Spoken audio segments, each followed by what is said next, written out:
All right, today we're going to talk about the blood and heart anatomy. This is on page 22 of your lab packet. And starting off, this is the beginning of the cardiovascular system now. So we're going to look at blood to begin with. So if we took a sample of your blood from a vein, we always access blood from our patients. When we're just doing random testing, we use a vein.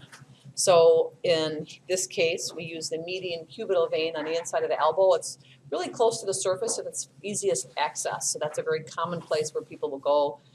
Technicians will go to get that blood sample. So if we took that blood, put it into a test tube, and then spun it down in this device here called a centrifuge, the heavier items would settle to the bottom and the lighter stuff would float to the top. So the yellow portion we see in this sample of whole blood is called the plasma. It's the liquid part of our blood. So what we find in the plasma are things like hormones, dissolved chemicals like glucose,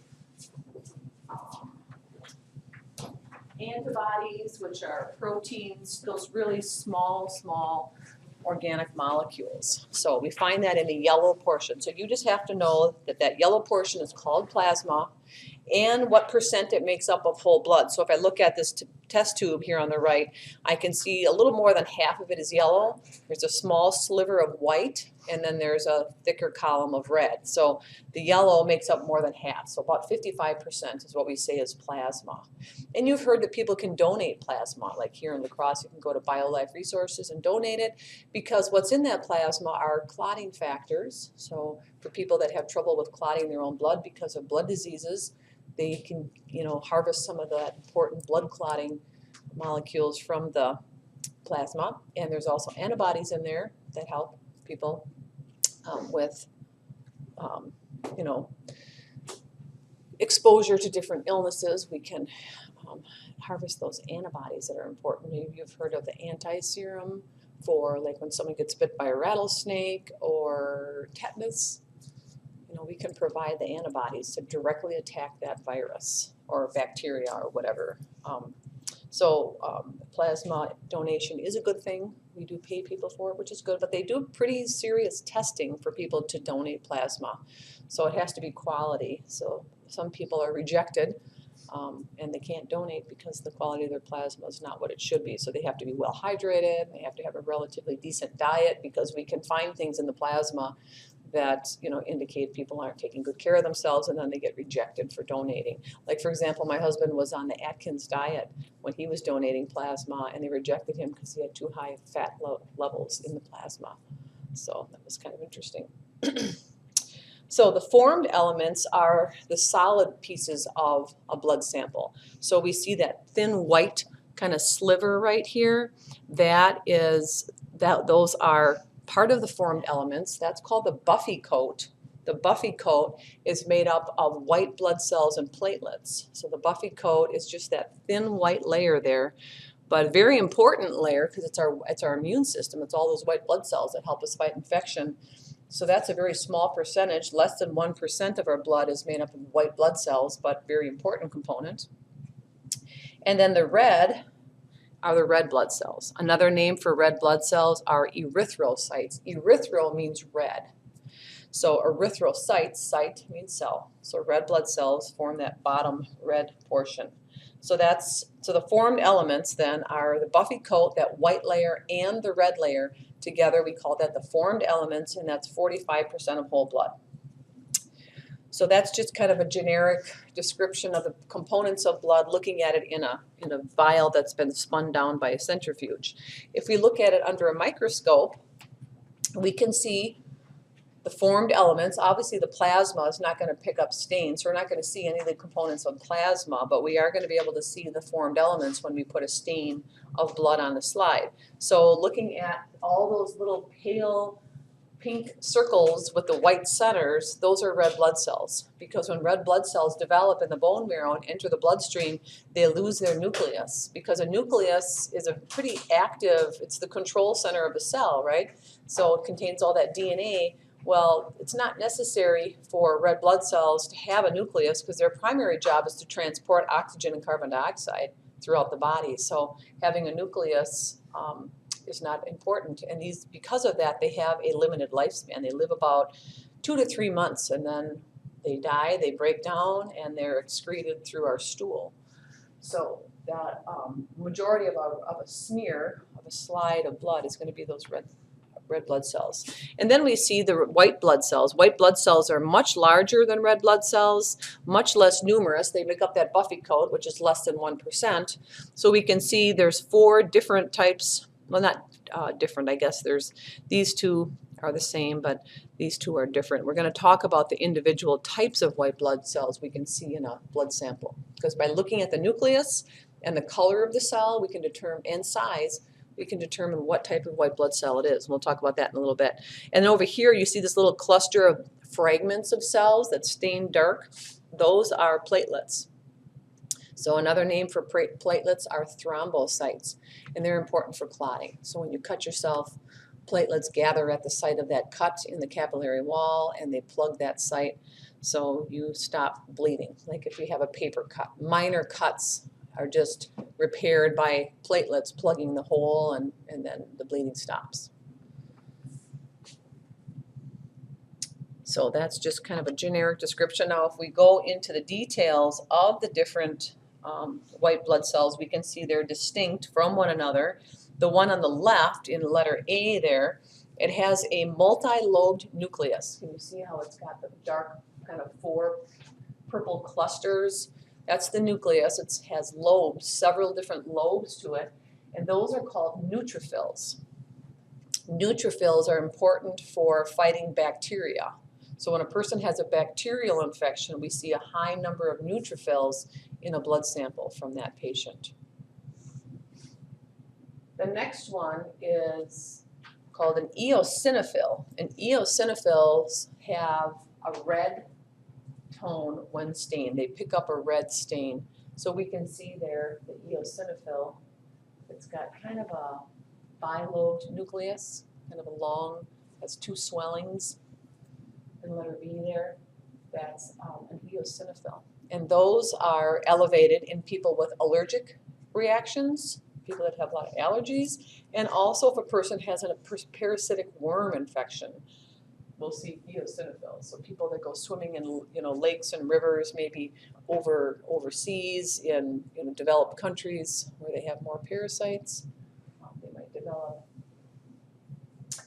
this parasitic worm infection.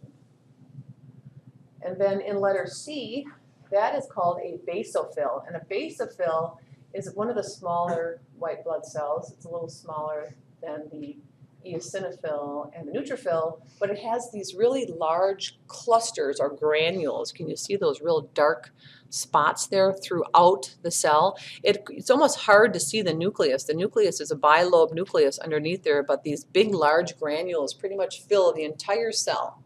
And that's characteristic of a basophil, and these are elevated again in people with allergies. So those granules contain some special compounds, and one of those is histamine. You've heard of people taking antihistamine, right, if they have allergy problems, like a Sudafed or whatever. There's a whole bunch of different names. But anyway, antihistamines are what we do to fight those histamine release from these basophils during an allergic reaction. The fourth one is the smallest of the white blood cells. It's called a lymphocyte, and it has a very large nucleus that crowds out almost the entire cell. And you'll notice that this particular cell doesn't have those dark little spots anywhere in it, does not have any granules. So we call this an agranulocyte, but that's more for lecture. For our purposes, you just have to recognize it in lab as the smallest of the white blood cells in that really large, round, smooth nucleus. So there's 2 types of lymphocytes. You've heard of B cells and T cells before, maybe?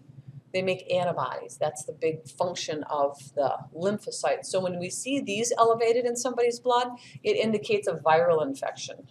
So T cells and B cells are this is what they look like in a microscope slide. And we just generically call them lymphocytes. And the last one is the largest. These are called monocytes. They're the largest of the white blood cells. They have a kidney bean shaped or U-shaped nucleus. And these are phagocytes, which means they destroy and attack and endocytose foreign materials out in the tissues and in the blood itself. So in the blood, they're called monocytes, but they can leave the bloodstream and invade an infected tissue, and then their name changes to what we call macrophages.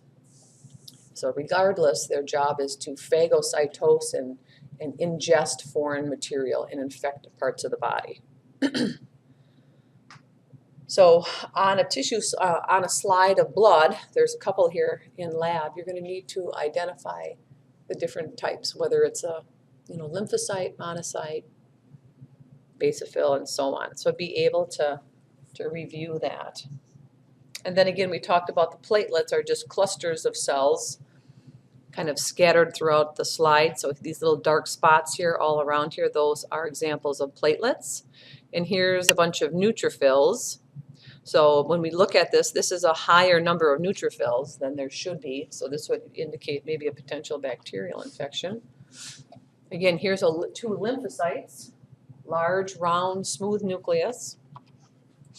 Monocyte, again, that nice U-shaped nucleus and a very large cell. If you look at it compared to a red blood cell, it's almost 2 to 3 times bigger than a red blood cell. So it's the biggest of the cells. And if we compare a lymphocyte is only about 1.5 times bigger than a red blood cell. So the monocyte, much larger than that. And there's the eosinophil. Here we can see the cytoplasm has picked up that red contrast. So a red nucleus, red cytoplasm, that red color, you want to kind of tip you off that it is an eosinophil. And it's a little on the larger side too, about 2 times as big as a red blood cell. There's a basophil. You can see those really dark blue granules, again, kind of crowding out that nucleus, filling up the whole cell. People confuse this sometimes with the lymphocyte because they're, solid blue and a little on the smaller side, but look for the dark granules. If I compare that to a lymphocyte, I can see the lymphocyte is pretty smooth, the nucleus, and I can see a little edge of the cell where there is no nucleus and it doesn't have any granules. It's pretty smooth and clear there. Okay, so moving into now, we're in objective number 3, we're going to look at the heart today. That's our focus. The job of the heart is basically just to pump. It doesn't necessarily do a whole lot else other than just pump this blood to the tissues and receive it back, pump it to the lungs to get more oxygen, get it back from the lungs, pump it to the body, and repeat. So because of our relatively sedentary lifestyles and our high-fat diets, cardiovascular disease is the #1 killer in America, and bypass surgery is one of the most popular surgeries that are performed across the country every day, all day long. So the floor I work at the hospital is a cardiac floor, so we deal with a lot of patients with heart and lung issues. It's a cardiopulmonary unit where I work. And sometimes, healthy people develop cardiovascular disease. We have problems with our valves that is sometimes inherited. Otherwise, the valves just wear out over time. People develop rhythm issues. Some of their conduction system kind of goes haywire. So those are things that are sometimes beyond our control. Lifestyle doesn't necessarily influence that. But the #1 thing that we can control is the amount of fat in our diet and the amount of exercise we get, because that can lead to narrowing of the arteries, high blood pressure, which takes its toll on the heart, and people end up needing bypass surgery because they have clogged vessels over the surface of the heart. So looking at the tissue of the cardiovascular system, one tissue was the blood. We already looked at that. Blood is a tissue. It's a connective tissue. So we looked at all the parts of blood. So now we'll look at this tissue, which is a type of muscle tissue. So remember, there's 3 types. There's skeletal, smooth, and cardiac. So this is cardiac tissue. And you can see that it is striated. It has actin and myosin at regular repeating intervals that gives it these dark lines. So that's those are the striations we see in cardiac muscle tissue, just like we see in skeletal muscle tissue. But there's a other unique structure that you need to know now. It's these dark lines, and these are called intercalated discs. So these dark vertical lines are intercalated discs. And they tether those cardiac muscle cells together. So there's gap junctions there that act as doorways for ions to flow between cells, so they contract together. So an action potential in one cell spreads quickly to an action potential in another because the ions flow right into the next cell through these gap junctions. There's also desmosomes there that tether the cells together, so they contract. When one contracts, it pulls the other cells with it. So you don't have to know that detail quite yet, but that's where what we see at the intercalated disc. So there's special structures there that provide a unique function for heart muscle. But for our purposes in lab, you could be asked, name this tissue, and it would be cardiac muscle tissue. And then if the pointer is at that dark red line or pink line there, then you would say intercalated disc. That's the name of that structure. And he might ask from what organ has this tissue been taken. The organ would be the heart. All right, now we're going to zero in on parts of the heart, and the cavity where the heart sits is called the pericardial cavity. That cavity lies between the two lungs, right? It's part of the mediastinum. If you remember that from the first lab, we talked about that cavity between the lungs. It's called the mediastinum, and within the mediastinum is the pericardial cavity. So pericardial cavity is encased in a membrane called the pericardial sac. So that lies on the outside of the heart. And the pericardial cavity and the pericardial sac is made up of two layers. We have the fibrous connective tissue layer that attaches to the body wall. And then we have this, remember this one continuous layer that folds in on itself? We talked about that in the beginning of the semester. And those are the serous membranes. So this is the parietal pericardium, the part that lies over, that lines the cavity around the heart. So this thin white layer here is the parietal pericardium, and then it folds back and covers the heart muscle itself. So this would be the visceral pericardium. So that layer on the heart is visceral pericardium. The layer that lines the cavity around the heart, parietal pericardium. So we have to kind of pull back those two terms again, and you could see that on the next lab exam. So if we look at the heart, just externally based on its shape, it kind of looks like an upside down triangle. So it's pointed at the bottom and it's wider on the top. So the wide top portion we call the base. So the base is the wide top portion of the heart. So from either side here, this whole top portion is the base, and the pointed tip is the apex. So the apex is the pointed part of the heart. And that is where the last part of contraction occurs. So contraction starts at the top, at the base, and works down toward the apex and then spreads up the walls. So we get a nice squeeze of blood from the bottom of the heart to the top when those ventricles contract. We have a groove in the front that divides the ventricles, and it's called the interventricular groove. It's right here. We can see some blood vessels, and fat kind of lies right down the middle of that groove. That's the interventricular groove between the ventricles. So we have the left ventricle here, the right ventricle here. So in between the two is that interventricular groove. Inter meaning between. And it's anterior, so we're on the front of the heart. And then the vessels that lie over the top, we have the coronary arteries in red. This is what gets narrow and clogged in people that have a heart attack. So myocardial infarction is the clinical term for a blockage in a coronary artery serving heart muscle. So if there's a blockage in one of these coronary arteries, the heart muscle can't get the oxygen it needs, so it causes chest pain, which is a burning sensation as those cells convert to lactic acid fermentation to get ATP. But remember, you only get 2 ATP through glycolysis and lactic acid fermentation, so the person doesn't get enough energy to keep that heart going, so they have shortness of breath. The body wants more oxygen to make more ATP, and they get that burning or pressure sensation because of that lactic acid building up. And then eventually those heart muscle cells die, and then the heart can't contract in that portion that was served by that vessel. So it depends on what vessel is blocked. Some people can survive a heart attack if it's a minor vessel, but if it's a major vessel serving most of the left side of the heart, we call that the widowmaker. Have you heard of that, those types of heart attacks? Because there's just too much of the heart that can't get oxygen from that major vessel, and then the person won't even survive going to the hospital unless they can do emergency surgery and open it up quickly.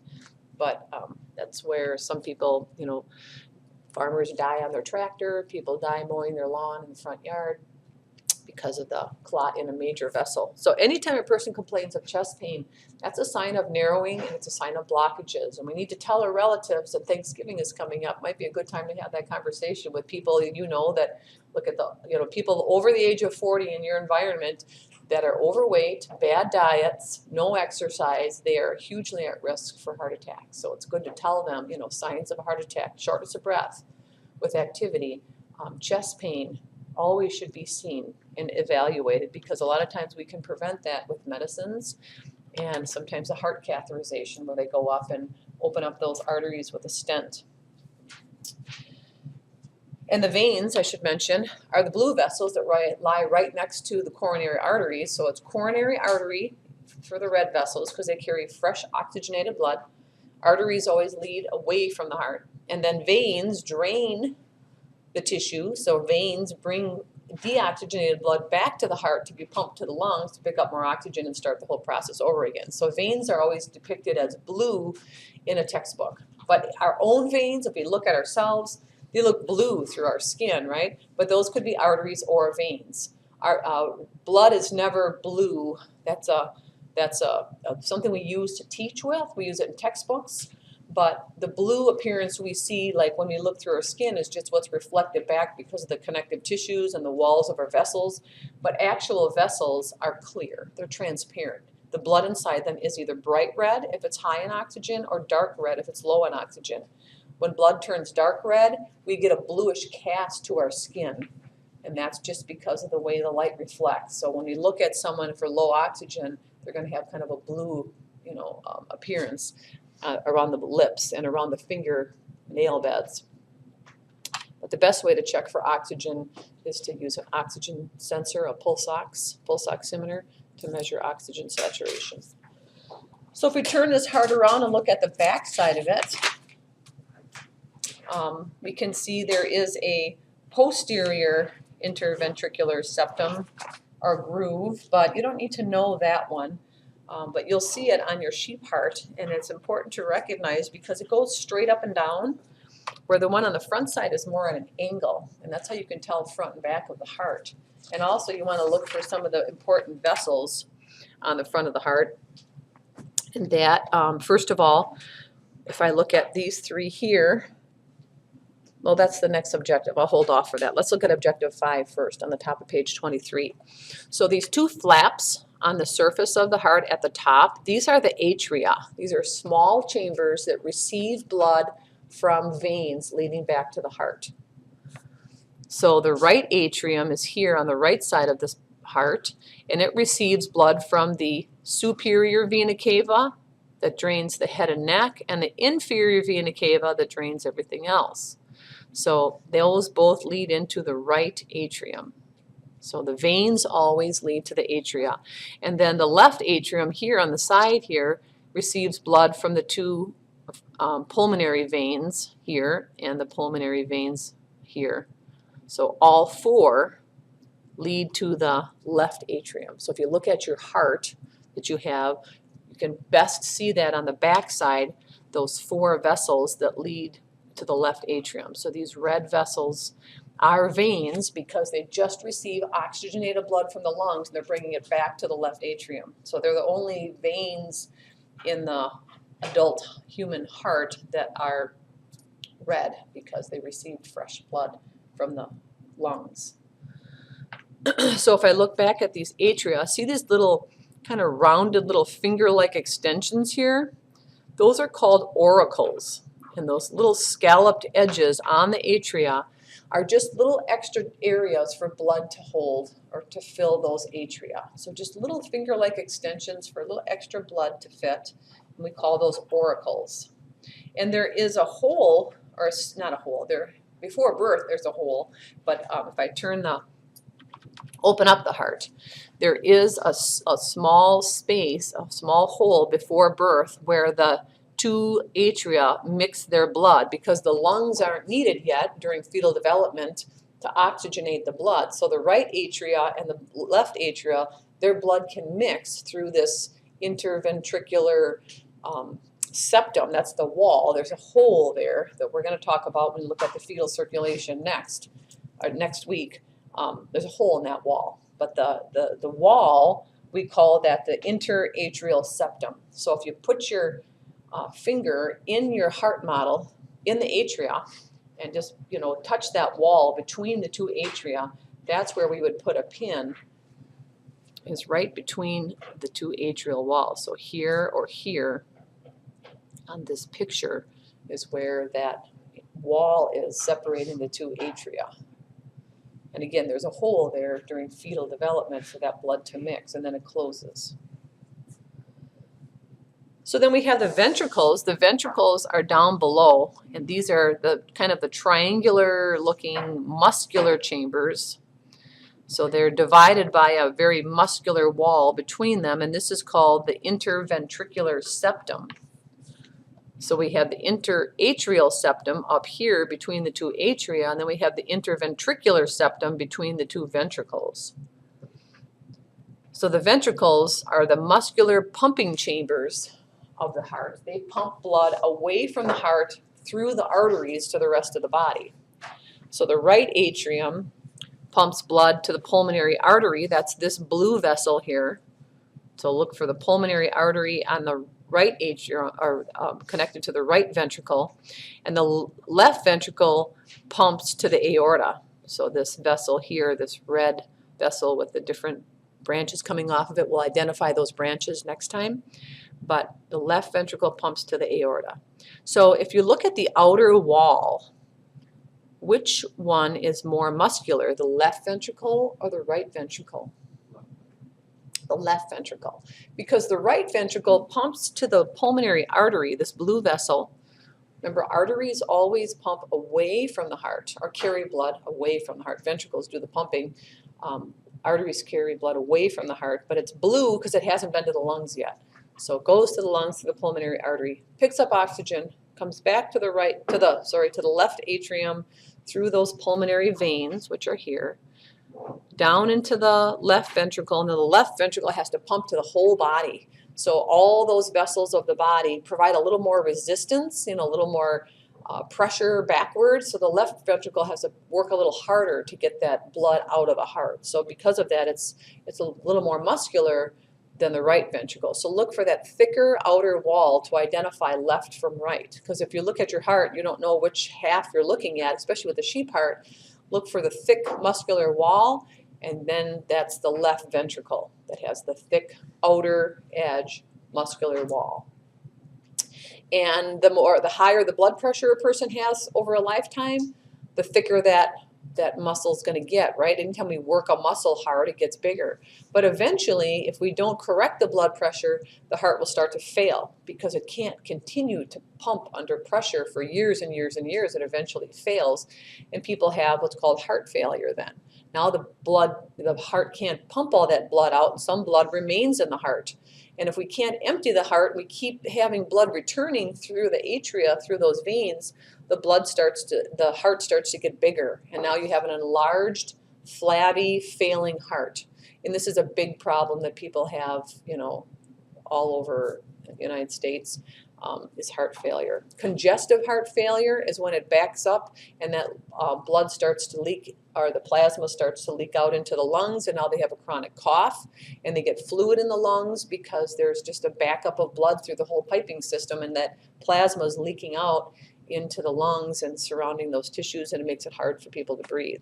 So we try to give people medicines to help them pee away their excess fluid, to keep the blood pressure down, and to open up the vessels, and to help the heart pump a little harder. So we work in a number of different ways to treat blood pressure and heart failure.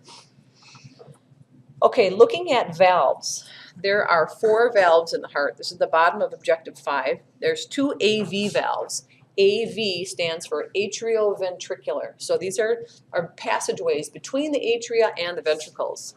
So here is the right AV valve, atria, ventricle. So between the two, right AV valve, left AV valve, between the atria and the ventricle. And if you look at your heart models, you'll see that there are strings that attach to the valves that hold them down against the ventricular wall. Can you see those white strings there? These are the only valves in the heart that have those what are called chordae tendineae. You don't have to know that term, but that's what they're called. And they just prevent those valves from flipping up into the atria when blood passes through them. So blood is always a one-way flow. It goes from the atria to the ventricles when the atria contract to finish up filling up the ventricles, but most of the ventricles fill passively through these open AV valves, and then the atria contract to fill up the last 20% or so. But these are the chordae tendineae, part of the AV valves, and you don't have to write out atrioventricular. You can just say left AV, right AV valve, but make sure you put valve. And then at the bottom of the 2 major arteries leaving the heart, at the bottom of the pulmonary artery is the pulmonary valve, these 2 little cup-shaped structures. So that's the pulmonary valve. And then these 2 little cup-shaped structures here, we can see just at the top of the left ventricle, this is the aortic valve. So which valve do you think is more likely to fail over a lifetime and start to leak or maybe not work as well? The aortic valve, and why is that? Yeah, has a lot more pressure because it's associated with that left ventricle. So if you have high blood pressure, that's going to put someone even more at risk. So aortic valve and pulmonary valve. So those are the 4 valves you need to know. And then we talked about the vessels. We have the pulmonary artery. So this is called the pulmonary trunk, and then it branches left and right to the left and right lungs. So just the base of that there is the pulmonary artery.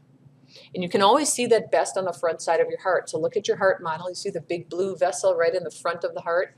The same thing holds true for the sheep heart. It's not going to be blue or red in the sheep heart, so it makes it a little tricky. But just look for a large vessel on the front side of the sheep heart, and that's your pulmonary artery. And then the superior and inferior vena cava, again, go straight up and down, and they're associated with the right atrium. And then the aorta is this large vessel with the branches coming off. That's the largest, thickest vessel in the heart. Whoops. And then we have the pulmonary arteries that are best seen on the back side. Sorry, pulmonary veins seen on the back side of the heart, leading to that left atrium. So it gets a little tricky with the sheep heart, but I do have a video of the sheep heart dissection for you to watch and really zero in on those structures. So then lastly, we're looking at layers of the heart. So we have the outer layer of the heart, which is a tough connective tissue, part of that otherwise known as the known as the visceral pericardium. So if we take the heart out of its cavity, like when we look at the sheep heart, that outer layer of the heart we call the epicardium, So when a person has just had heart surgery, sometimes we'll put some wires there at the surface of the heart to act as a temporary pacemaker while that heart is recovering from surgery, and it's connected to a little box next to the patient on the bed that in case something should happen, we can turn it on and we can automatically start pacing that heart. It's like what an AED, but instead of zapping the heart, we just turn it on and it instantly starts stimulating that heart to beat, and it helps them during that recovery period to make sure that the heart is working okay. So that's the epicardium, otherwise known as the visceral pericardium if we look at it in reference to the body cavities.